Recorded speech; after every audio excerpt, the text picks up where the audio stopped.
Hello humans, today I want to talk about this guy right here. This is a buck knife that I picked up on a recent trip to my local hunting supply store. It's been a while since I've been there, so this was actually really fun. This is the Buck Highline XL. I picked up the Highline almost a year ago now, and I have to say it is one of my absolute favorite buck knives. Just super fun, really good looking little knife. Not a blade shape that I typically gravitate towards, being this sort of cleaver, but it does work really well and it is quite a comfortable blade, so no complaints whatsoever from me there. However, this is the XL version, which I'm quite excited about. Cardboard box, pretty simple. Knife laws, changing vary by location, awareness and complacence with applicable knife laws are the user's responsibility. Yep. Buck's assisted opening knives are different from automatic knives. However, users are responsible for investigating assisted opening knife laws as well. But basically, make sure that you are allowed to own this object. And our fucking Proposition 65 warning. It does tell us that it exposes us to nickel metallic, which is technically a carcinogen, but come on, guys. California is just... I don't like Proposition 65. Anyway, this is a Chinese-made buck. Let's pop it open. For once, I didn't get the last one of the thing in the store, so it's actually, like, closed and sealed. And this particular box is 100% doing the cold steel trick of fitting something that is nice, fitting something that is way bigger than it should in there. So...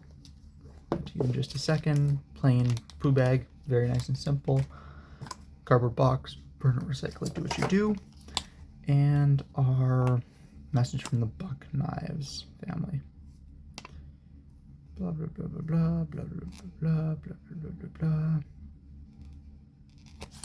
Still not sure about the quote there. The forever warranty on Buck is actually really good. In particular, for their American-made stuff. This is a Chinese-made buck, but their American-made bucks in particular are like absolutely phenomenal warranty on them. So this is the Buck, what is it? Highline XL 263. Wait. Oh, that... okay, so this is 263, this is 0263. That's gonna prove to be annoying. Anyway. It makes a really nice sound. Whoa. It's a bit of a finger guillotine. This is a fairly large knife. It is actually fairly lightweight for its size. A large part of that is because it does have, it does have full-length liners on the inside, but they're aluminum handles with micarta. There's not tons of weight in the actual handle here, which is quite nice. We have a sharpening choil, but no finger choil, unlike the smaller version. Still have that really nice stone washing. Oh, there's a little bit of oil on the blade. Oh, that's good.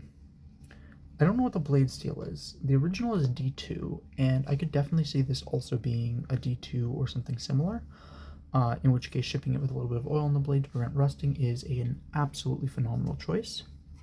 The micarta is kind of this nice burlap micarta. I find it quite nice. We have the same bronzed... oh no, it's not quite the same bronze, because from here indents. Pivot collar with the fancy side facing the show side scale, which I do very much appreciate. We have our onlay, which mounts there. And it actually uses both of these to mount. I'm not sure if it uses the front one to mount or not. And then by the looks of it, we have our actual body barrels back here underneath. So there is a fair amount of hardware to disassembling this thing. That's going to prove a little bit interesting, but probably not too bad. We have our very small lanyard loop in the back right here. I actually think the lanyard loop is actually and genuinely smaller than on the smaller one, but it is not too bad. The lanyard loop is going to stick slightly out of your pocket, but this is absolutely a deep carry pocket clip. Wow, that is incredibly smooth. Oh, it's got a very slight metallic ring to it, which is quite fun. We have an inset liner lock, beautifully inset. I don't know, the liner looks and feels a little bit thin, but we will see how it performs over time. It's a really nice grippy handle. I'm actually really liking that. Okay, let's get in to the actual edge itself. The other thing of note is that we don't have the traditional hanging hole on the end there. Not much to do about that, but it would have been cool to see nonetheless. It's one of my favorite details about the smaller version.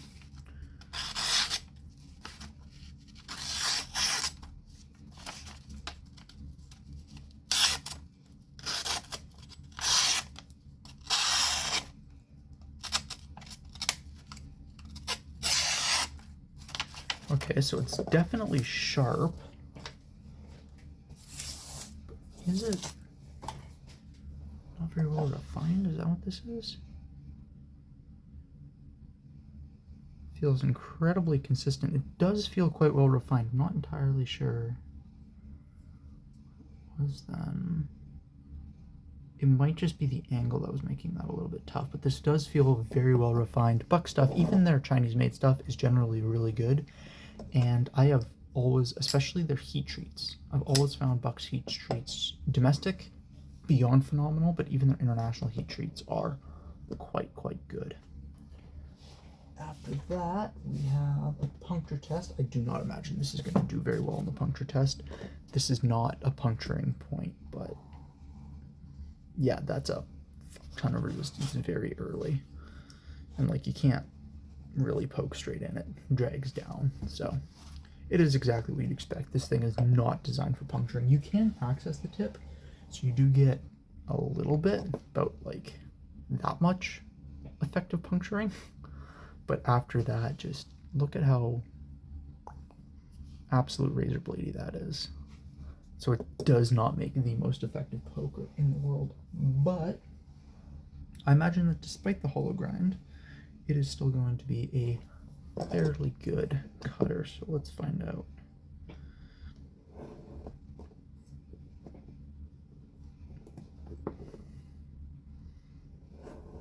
Yeah, I am not finding any shouldering there. That is quite nice indeed.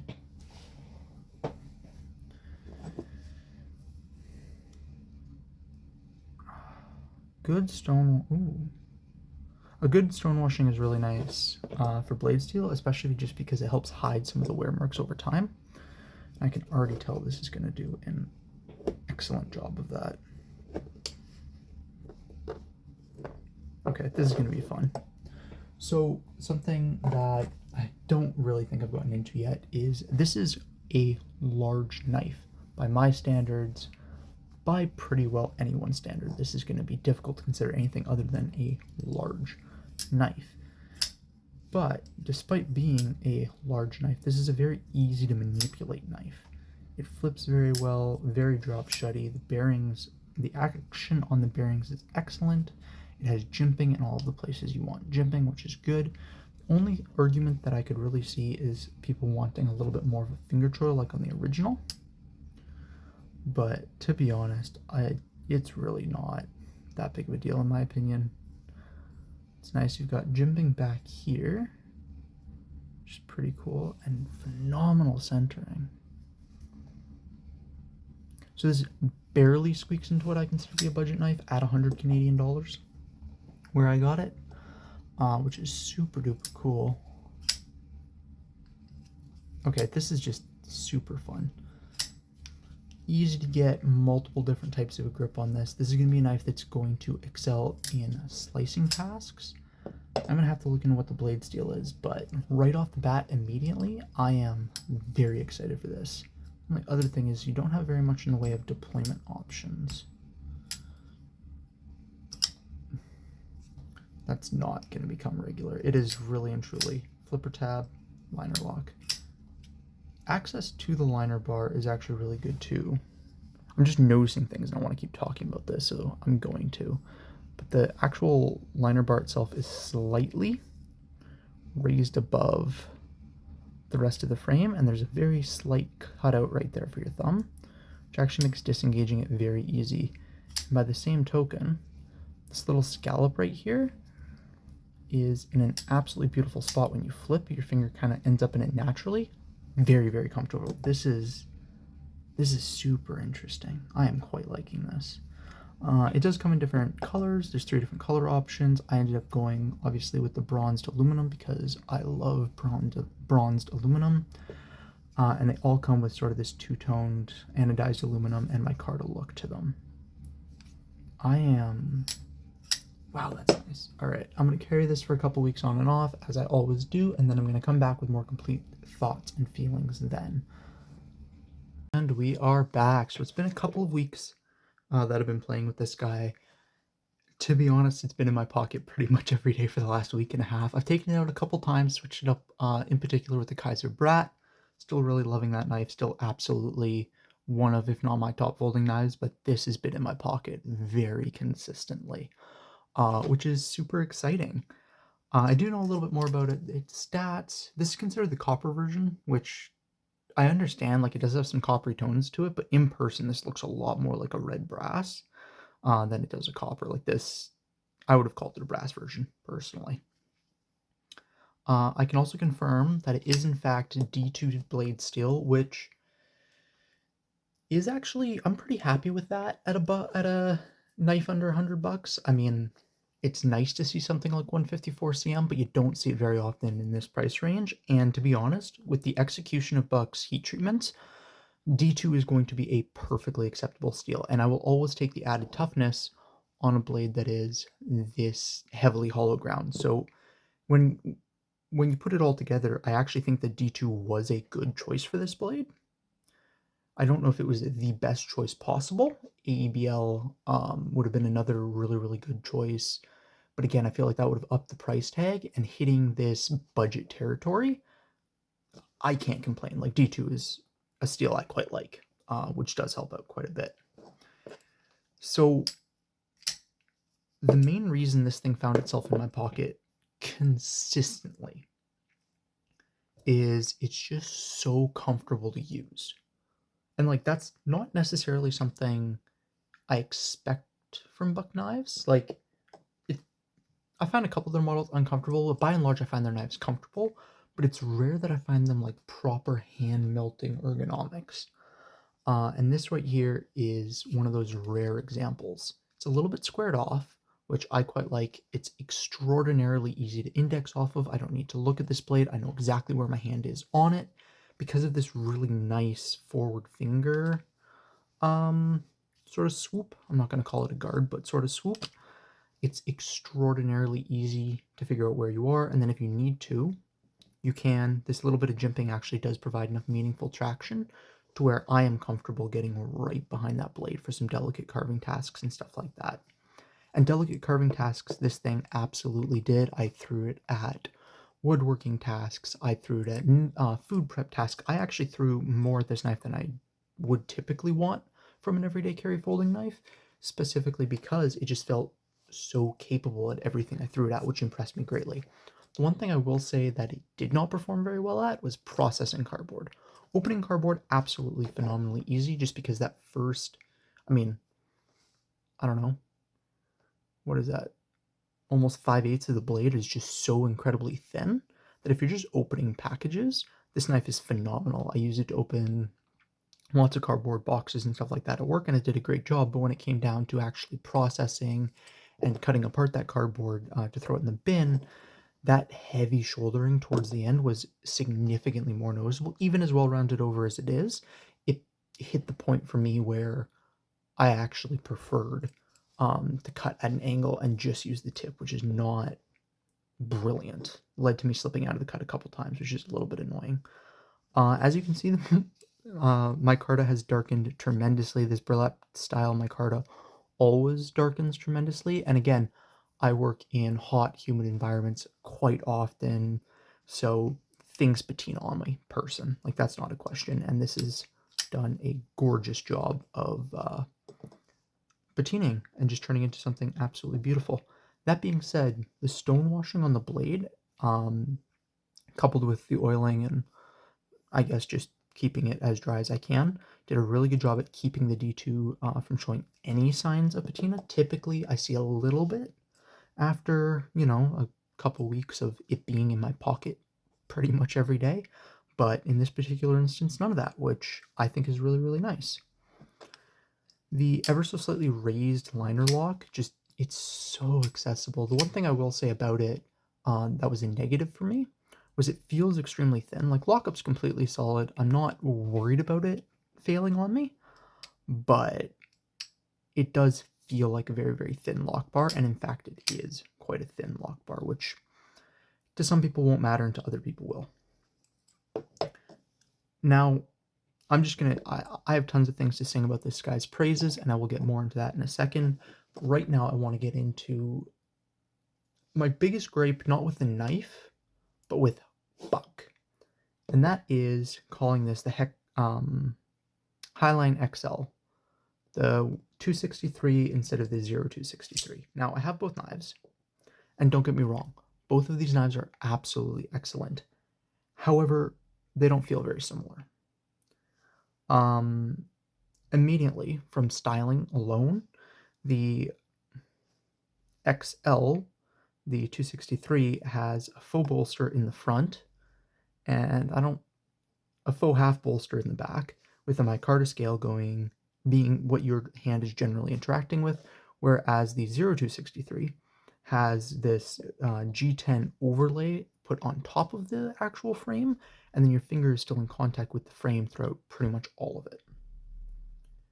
The other significantly important details is that the 263 has more aesthetic styling. 0263 is more aesthetic styling, whereas the 263 is a much more utilitarian design and feel to it in many ways. What I mean by that in particular is this fuller and hole near the end, which just make this look like an old school cleaver, which I think is super duper cool. But also you get things like this cutout relief for the frame lock being actually like stepped, and even doing the onlay instead of inlay scale, whatever you want to call that right there. The brass, except I think it's actually the same style of anodized aluminum, but the brass colored backspacer running through the whole thing there's lots of little details that are super duper nice but don't feel strictly utilitarian about it, which I personally love. Like, I think that this is a phenomenal knife. Whereas the 263, not the 0263, but the 263 itself, forgoes some of that in favor of pure utilitarian feel to it. It is very, very simple on the handle. It doesn't have a backspacer at all, just a couple barrel standoffs. The lanyard hole is significant. It's still a useful size, but it is significantly smaller than the 0263s. And having more of the handle scale being the micarta just means that this is a much easier knife to grip and manipulate, which I do really like. The flipper tab is actually quite a bit nicer on the 263 as well. There are details that I love about the 0263, in particular the way this makes it a sort of continuous circle section, and it flips beautifully. However, this jimping provides phenomenal control and feel to the flip, along with having this cutout section on the inside of the frame where your finger lands. Just means that it's comfortable to flip consistently for hours on end, and I have without starting to feel that like wear or that like almost double line it's not a cut, but like abrasion to your hand that you can get with some knives. Another significant and important detail is the fact that the 0263 is a frame lock. Nothing against frame locks, but that is a significant difference. And it has a choil, whereas the 263, not 0263, but the larger 063, I don't like this naming convention. Normally when they do a large and a small, they name them like a couple numbers apart, like I think the 110 and the 112 Ranger, or the 722 and the 726, I believe. They normally don't number them the exact same, is what I'm getting at with that. Anyway, this is not about this knife. This is definitely a good knife, though. I would consider it. So there is significant enough departure and differences that I do think it is worth it for Buck to make an entire separate number name for this knife. Don't get me wrong, it is still a very easy to EDC, extremely nice sort of cleaver sheep's foot blade with a deep hollow grind and a flipper tab. But there's enough different here that I think it warrants both its own number and its own name because it is incredibly, incredibly cool. Some quick size comparisons. Here it is next to the Wee Banter and the Civivi Chevalier. As you can see, it is quite a bit larger than either.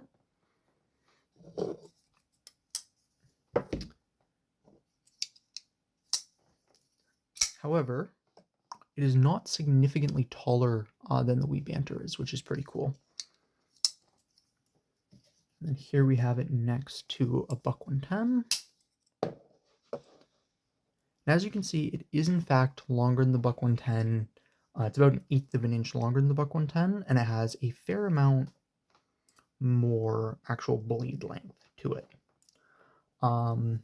which I like. I think it's really good, and that does put it just slightly into what I consider to be a large knife range. And there's our Zippo for comparison. In terms of thickness, oh wow, that's thicker than I thought. It is actually almost the same thickness as the Buck 110. It is slightly slimmer, but decidedly not by much, which in the hand, a part of this is that this is an older edition Buck 110, which doesn't have any rounded off corners. Like, this is still a fairly square object.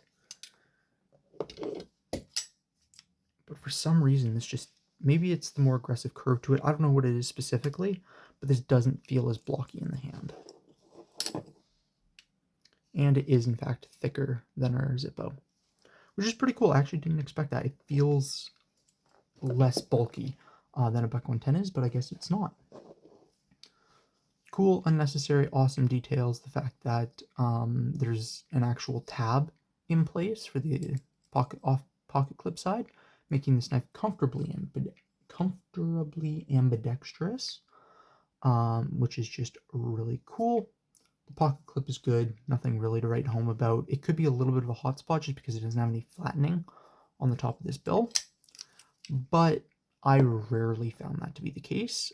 Even when I was gripping it quite hard in order to do woodworking or make some pretty heavy duty cuts, I didn't find it uncomfortable with time. I did find it uncomfortable when I was changing my grip on the knife regularly. Sometimes it would I'd end up in an awkward spot where I'd be pushing down on the top of that, and that kind of sucked. But if that's my biggest complaint, I'm winning, and there's no question about that.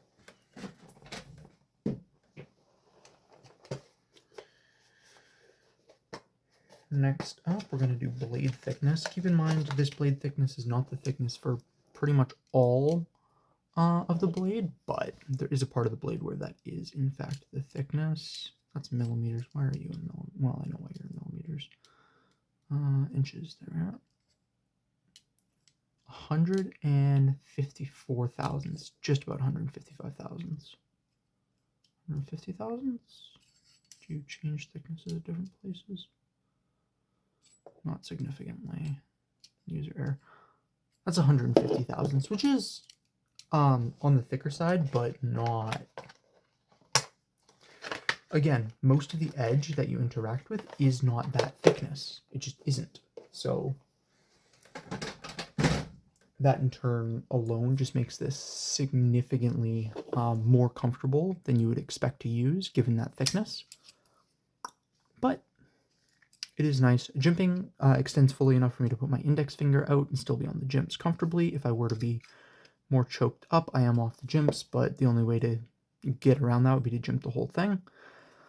And it is more than enough for my thumb in any grip that I end up using. Like I said, jimping up here on the finger, on the flipper tab, makes for a comfortable spot to put my finger if I need to get up there for a little bit more fine control. And although this is absolutely not what I would consider to be a suitable self-defense knife, it doesn't have an accessible tip, and that aggressive of a hollow grind is just not good for chopping into bones. Like, it's just not. That's a bad idea as far as I'm concerned. Despite that, it does have jimping up here for this kind of a grip. Not a grip that I practice with, not a grip that I am really comfortable using, nor is this. but they are actual martial arts grips, so I should mention them. Not a knife that I would consider to be suitable for self-defense, even at this larger size. Um, it's just a bad option. There's so many better choices for the money, as far as I'm concerned. But for an EDC object, this did an absolutely phenomenal job. It's patining beautifully. This is not going to patina in the same way that brass or copper would, because it is an anodized aluminum material, but it will still patina in one way or another, most likely by the anode rubbing off with significant time. It feels so good to flip. You can technically reverse flick it. It's really not designed to, and I am just using the advantage of leverage and the friction off of my fingertip in order to do that. But I would be remiss to not, at the very least, show off that I can do it very consistently. Speaking of consistency, I never once had a failure flipping this. Unless, like, I hit something mid-flip. But the detent is just tuned so perfectly,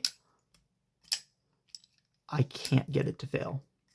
That being said, action is also a bit of a finger guillotine. It's a long blade, it's a fairly thick blade at its thickest point, and whilst it doesn't maintain that, so there's not tons of weight out towards the tip, the action on the bearings is just so silky smooth that it just kind of drops.